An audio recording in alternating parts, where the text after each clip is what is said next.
पैर वाली गाय और जादुई दरवाजा।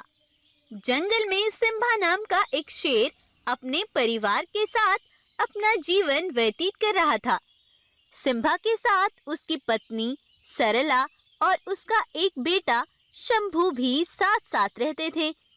उनके जंगल का राजा था एक खतरनाक बड़ा घमंडी बाघ। वह जानवरों पर बड़ा अत्याचार करता था।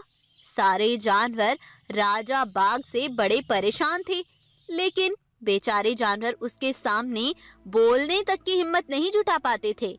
एक बार सिम्बा की पत्नी सरला की तबीयत अचानक से बड़ी खराब हो जाती है।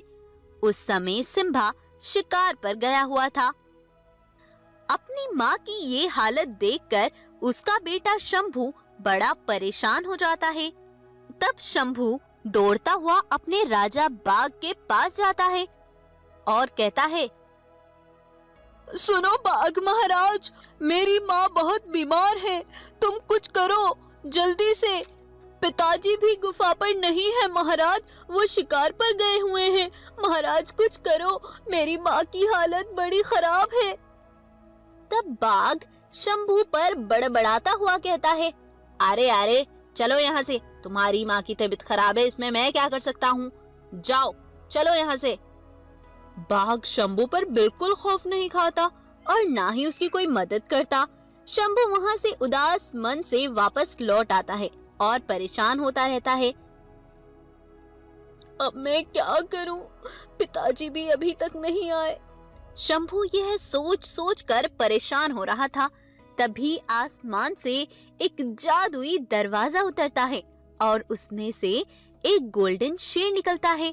वह शंभू से आकर कहता है, बेटा शंभू, तुम परेशान मत हो, मैं एक जादुई शेर हूँ। मैं जानता हूँ तुम बड़े परेशान हो अपनी माँ की वजह से। हाँ जादुई शेर, तुम सही कहते हो, मेरी माँ की हालत बड़ी खराब है।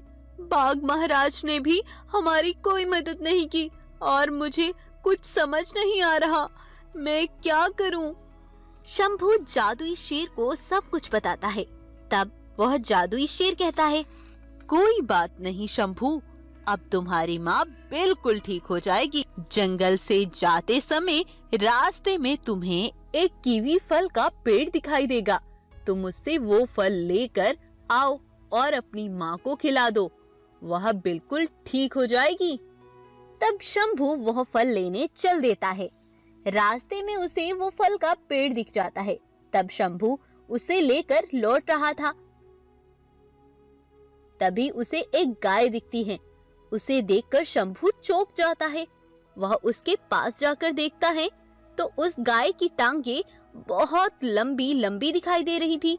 वह आश्चर्य में पड़ जाता है। तब वह गाय कहती है, सुनो छोटू, तुम कहाँ जा रहे हो? तुम मेरी मदद कर सकते हो क्या? हाँ हाँ, क्यों नहीं, बताओ तुम्हें क्या मदद चाहिए? मेरी टांगे लंबी होने की वजह से